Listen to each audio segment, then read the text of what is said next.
Wabarakatuh. Perkenalkan, nama saya Novi Melani dengan nomor induk mahasiswa 2020 131 024 dari Fakultas Keguruan dan Ilmu Pendidikan dengan jurusan Pendidikan Sejarah kelas 1A dari Universitas PGRI Palembang. Nah, pada video ini dalam rangka memenuhi tugas kuliah saya dengan mata kuliah Pendidikan Pancasila yang diasuh oleh Ibu Ermini SHMH. Nah, saya akan membahas satu judul tentang Pancasila sebagai dasar pengembangan ilmu. Pancasila sebagai dasar pengembangan ilmu merupakan pedoman dan pegangan. Pancasila merupakan pegangan dan pedoman dalam usaha ilmu pengetahuan untuk dipergunakan sebagai asas dan pendirian hidup, sebagai suatu pangkat sudut pandangan dari subjek ilmu pengetahuan dan juga menjadi objek ilmu pengetahuan atau hal yang diselidiki. Pancasila sebagai dasar nilai pengembangan ilmu, artinya kelima Pancasila merupakan pegangan. Pancasila sebagai dasar nilai pengembangan ilmu, artinya kelima Pancasila merupakan pegangan dan pedoman dalam pengembangan ilmu pengetahuan dan teknologi. Beberapa terminologi yang dikemukakan para pakar untuk menggambarkan peran Pancasila sebagai rujukan bagi pengembangan ilmu pengetahuan dan teknologi. Salah satunya adalah bahwa setiap ilmu pengetahuan dan teknologi yang dikembangkan di Indonesia haruslah tidak bertentangan dengan nilai-nilai yang terkandung dalam Pancasila.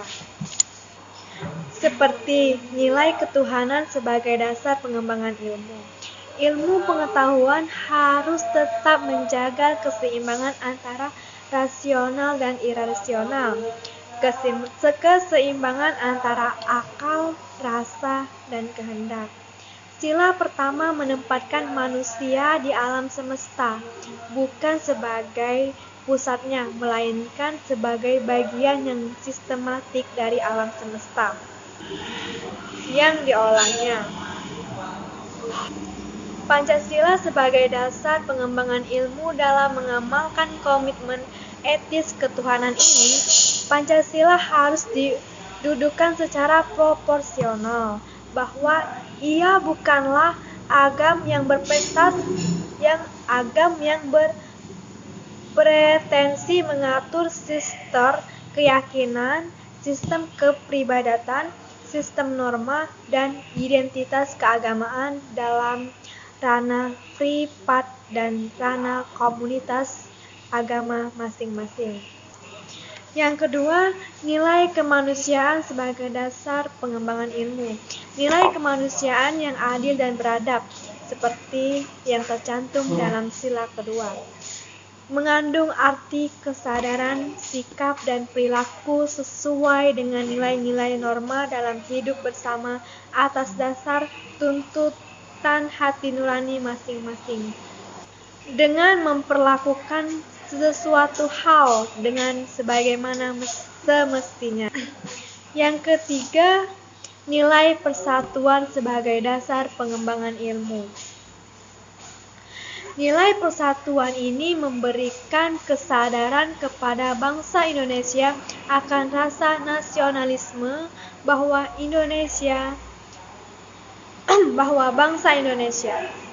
Oleh karena itu, ilmu pengetahuan dan teknologi harus dapat dikembangkan untuk memperkuat rasa persatuan dan kesatuan bangsa.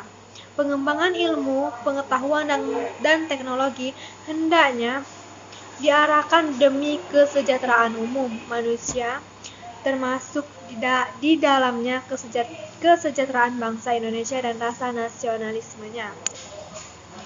Pengembangan ilmu pengetahuan dan teknologi untuk mewujudkan negara persatuan ini diperkuat dengan budaya gotong royong dalam kehidupan masyarakat, sipil, dan politik dengan terus mengembangkan pendidikan kewarganegaraan dengan dilandasi prinsip-prinsip kehidupan publik yang lebih partisipatif dan non-diskriminatif. Yang keempat, nilai kerakyatan sebagai dasar nilai pengembangan ilmu. Nilai kerakyatan mendasari pengembangan ilmu, pengetahuan, dan secara demokratif, yang artinya setiap ilmuwan haruslah memiliki kebebasan untuk mengembangkan ilmu pengetahuan, tetapi juga harus saling menghormati dan menghargai kebebasan orang lain.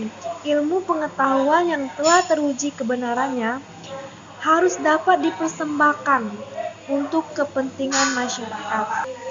Nilai kerakyatan juga memasyarakatkan adanya wawasan ilmu pengetahuan dan teknologi yang mendalam, yang mengatasi ruang dan waktu tentang materi yang dimusyawarahkan. Yang kelima, nilai keadilan sebagai dasar nilai pengembangan ilmu. Berdasarkan nilai keadilan ini, pengembangan ilmu, pengetahuan, dan teknologi harus menjadi keseimbangan dan keadilan dalam kehidupan manusia, yaitu keseimbangan dan keadilan dalam hubungan antara manusia dengan sesamanya, manusia dengan penciptanya, dan manusia dengan lingkungan di mana mereka berada. Pengembangan ilmu, pengetahuan yang berkeadilan harus dapat teraktualisasi dalam pengelolaan kekayaan alam sebagai milik bersama bangsa Indonesia untuk kemakmuran rakyat. Pentingnya Pancasila sebagai nilai pengembangan ilmu, yaitu seiring dengan kemajuan iptek, nilai yang berkembang dalam kehidupan bangsa Indonesia menimbulkan perubahan dalam cara pandang manusia tentang kehidupan. Hal ini membutuhkan renungan dan refleksi yang mendalam agar bangsa Indonesia tidak terjerumus ke dalam penentuan keputusan nilai yang tidak sesuai dengan kepribadian bangsa. Dampak negatif yang ditimbulkan oleh perkembangan iptek yang didominasi negara-negara barat dengan politik global ikut mengancam nilai-nilai khas dalam kehidupan bangsa Indonesia, seperti spiritualitas, gotong royong, solidaritas, musyawarah, dan cinta rasa keadilan. Oleh karena itu, diperlukan menangkal pengaruh nilai-nilai global yang tidak sesuai dengan nilai-nilai kepribadian bangsa Indonesia. Nah, dari penjelasan saya, akan saya simpulkan bahwa Pancasila merupakan satu kesatuan dari sila-silanya, harus merupakan sebuah sumber nilai, kerangka berpikir, serta asas moralitas bagi pembangun ilmu, pengetahuan, dan teknologi di Indonesia. Pengembangan ilmu dan teknologi yang menyangkut manusia haruslah selalu menghormati martabat manusia, haruslah meningkatkan kualitas hidup manusia baik sekarang maupun di masa depan, membantu pemekaran komunitas manusia baik lokal, nasional maupun global. Harus terbuka untuk memasyarakatkan lebih yang memiliki dampak langsung kepada kondisi hidup masyarakat. Ilmu dan teknologi hendaknya membantu penciptaan masyarakat yang semakin lebih adil. Mungkin hanya itu yang bisa saya sampaikan. Saya berharap pembahasan yang saya berikan dapat bermanfaat bagi kita semua. Jika saya ada kesalahan, saya minta maaf karena kesempurnaan hanya milik Allah SWT. Wabillahi taufiq wal hidayah. Wassalamualaikum warahmatullahi wabarakatuh.